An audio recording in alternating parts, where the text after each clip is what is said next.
ہماری خوش قسمتی ہے مولانا کہ آپ نے یہاں آنے کی درخواست قبول فرمائی۔ آپ کی 12 کتابیں اس وقت بھی میری میز پر موجود ہیں اور میں نے ان سے اس کیس میں بہت رہنمائی لی ہے۔ یہ فرمائیے کہ شرعی نقطہ نظر سے کیا ایک مسلمان لڑکی کا غیر مذہب میں نکاح جائز ہے؟ اہل کتاب میں جائز تو ہے، لیکن ایسا نہ ہو تو بہتر ہے۔ وضاحت فرمائیے گا۔ ناپسندیدہ ہے خدا کی نظر میں، لیکن ناپسندیدہ تو شراب پینا بھی ہے، جھوٹ بولنا بھی ہے۔ ہم شرابیوں کو یا جھوٹوں کو اسلام سے خارج تو نہیں کر دیتے۔ اس بچی کے بیان کی جو نقل آپ نے مجھے عنایت کی تھی، میں نے اسے بہت غور سے پڑھا ہے۔ اس کیس میں تو جائز ناجائز کا سوال ہی پیدا نہیں ہوتا، کیونکہ یہ لڑکی تو مسلمان ہی نہیں ہے۔ کیا فرما رہے ہیں مولانا آپ؟ اس کے باپ کا نام حسین شاہ ہے، سید ہیں۔ بس کیا صرف نام مسلمانوں والا ہونا کافی ہے؟ عیسائیوں کے ملک میں پیدا ہوئی، عیسائی عورتوں نے اس کی تربیت کی، نام عیسائیوں والا رکھا گیا، باپ نے بغیر شادی کے اسے مائیں لا کے دی، اور آپ اس پر یہ الزام لگا رہے ہیں کہ یہ غیر اسلامی کام کر رہی ہے۔ سبحان اللہ! یہ تو ویسا ہوا کہ کسی کے ڈاکٹر بننے سے پہلے آپ اس پر اعتراض کریں کہ اسے آپریشن کرنا نہیں آتا۔ تو آپ کے خیال میں قصوروار کون ہے؟ ایک ہیں اس بچی کے والد صاحب، اور دوسرے ہیں ایک محترم مولانا صاحب، جنہوں نے اسلام کی ایک نہایت غلط تصویر دکھا کے اس بچے کو جذباتی کیا اور اسے ثواب کا لالچ دے کے اس سے گناہ کروایا۔ گویا آپ یہ کہہ رہے ہیں کہ ایک باپ اپنی بیٹی کی شادی اپنی مرضی سے نہیں کر سکتا؟ صرف اپنی مرضی سے ہرگز نہیں۔ اور اسلام ایک لڑکی کو اپنی مرضی سے شادی کرنے کی اجازت دیتا ہے؟ اجازت؟ حق ہے اس کا، پیدائشی حق۔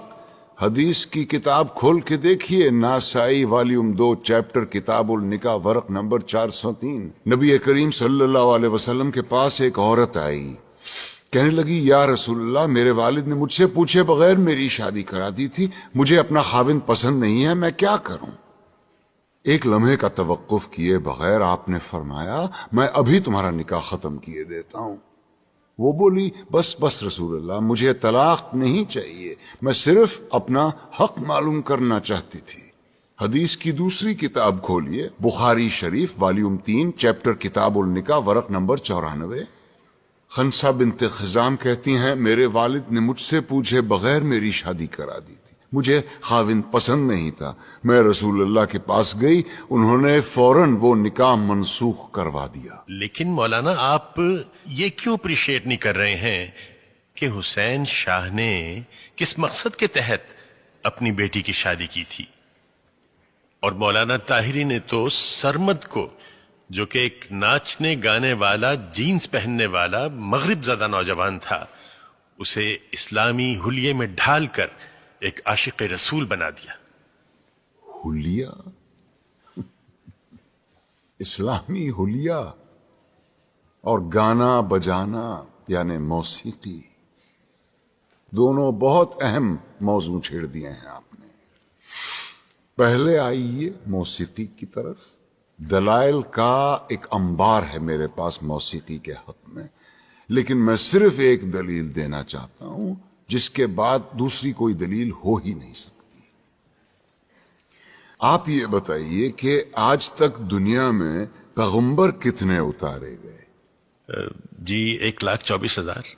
اور ان 1,24,000 میں سے کتابیں کتنوں پہ نازل ہوئیں؟ جی صرف 4 پر۔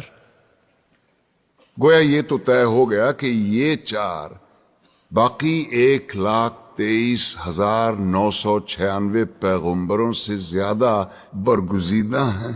بے شک ان چاروں کو اللہ نے معجزے عطا کیے. حضور کا سب سے بڑا معجزہ قرآن شریف. موسیٰ کو اس قابل بنایا کہ وہ لاٹھی سے دریا کے 2 ٹکڑے کر دے. عیسیٰ کو یہ طاقت دی کہ وہ مردے کو دوبارہ زندہ کر دے. اور داؤد کو کیا دیا؟ موسیقی. ایسی سریلی آواز اور راگوں اور سازوں پر اتنا عبور کہ سر لگائیں تو پہاڑ ساتھ گانے لگے. دنیا جہان کے پرندے مدہوش ہو کے آواز کی جانب کھنچے چلے آئیں. زبور اٹھا کے دیکھیے، یہ تک لکھا ہے کہ کن راگوں سے اور کن سازوں پہ گا کے حضرت داؤد الصلاۃ والسلام نے خدا کی حمد و ثنا کی. کیا یہ ممکن ہے کہ خداوند کریم اپنی تعریف سننے کے لیے ایک حرام چیز کا انتخاب کرے اور اپنے ایک برگزیدہ پیغمبر کو حرام چیز معجزے میں دے؟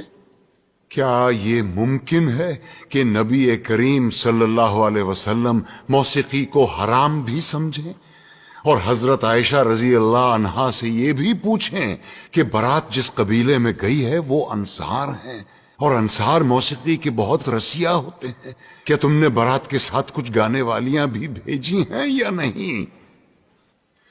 کیا یہ ممکن ہے کہ وہ موسیقی کو حرام بھی سمجھیں اور ابو موسیٰ اشعری کی قرت سے خوش ہو کر اس سے یہ بھی کہیں کہ لگتا ہے تمہارے گلے میں تو داؤد کا ساز رکھ دیا گیا ہو؟ اب آئیے حلیے کی طرف. آپ نے کہا جینس زدہ نوجوان یا اسلامی حلیہ. افسوس، صد افسوس، ہم نے معاشرت اور مذہب کو آپس میں کیسا گڈ مڈ کر دیا ہے. لباس کا تعلق معاشرت سے ہے، مذہب سے بالکل نہیں. یہ کیسے ممکن ہے کہ ایک ایسا دین جو بقول ہمارے ساری کائنات اور تمام زمانوں کے لیے اتارا گیا، وہ لباس کے لیے کسی ایک خاص یونیفارم پر اصرار کرے؟ پر ہم اتنے معصوم ہیں کہ الاسکا کے برفیلے میدانوں میں یا نیوزی لینڈ کی منجمد پہاڑوں میں بھی اگر کوئی اسلام قبول کرے تو ہم اس سے کہیں گے کہ اسلام کی تعلیمات تو ہوتی رہے گی، پہلے شلوار پہنو اور اسے ٹخنوں سے اوپر رکھو. اور یہی رویہ ہمارا داڑھی کے سلسلے میں بھی ہے. لیکن داڑھی تو مولانا آپ نے بھی اتنی لمبی رکھی ہوئی ہے. الحمدللہ، مگر اپنی مرضی سے رکھی ہے. دین نے فرض نہیں کی مجھ پہ. دین میں داڑھی ہے، داڑھی میں دین نہیں. سنت موقدہ ہے، رسول اللہ کی تھی. جو عاشق رسول ہے وہی داڑھی رکھتے ہیں. بالکل درست فرمایا آپ نے، لیکن داڑھی عشق کا آغاز نہیں، انتہا ہے بیٹے. عشق جب انتہا کو چھوتا ہے تو عاشق کا جی چاہتا ہے کہ وہ بھی دکھنے میں اپنے محبوب جیسا بن جائے. کیا خوب کہا ہے کسی پنجابی صوفی شاعر نے، سیونی مینو رانجھا آکھو ہیر نہ آکھو کوئی. کہیں ہم غلطی تو نہیں کر رہے ہیں کہ عاشق کا پہلا قدم عشق کی آخری سیڑھی پہ رکھوا رہے ہیں؟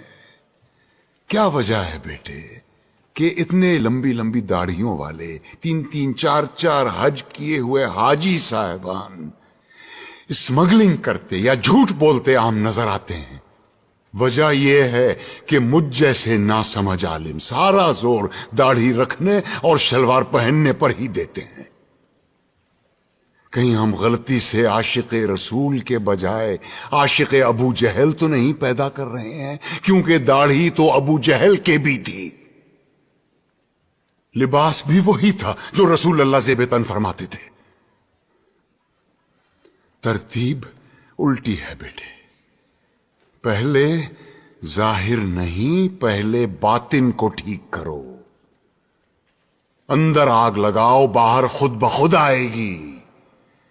ورنہ یہی ہوگا کہ لوگ حرام کی کمائی جیب میں ڈالے حلال گوشت کی دکان ڈھونڈتے پھر رہے ہوں گے۔ اسلام یا میوزک اور اسلام یا پتلون میں سے یا نکال دو۔ یہ مت بھولو کہ اس ملک میں اسلام کی سب سے زیادہ خدمت دو ایسے آدمیوں نے کی ہے جن کے داڑھی بھی نہیں تھی اور جو کوٹ پتلون پہنا کرتے تھے، محمد علی جناح اور علامہ اقبال۔ آج تم بڑے فخر کے ساتھ ان دونوں کے نام کے ساتھ رحمت اللہ علیہ لکھتے ہو۔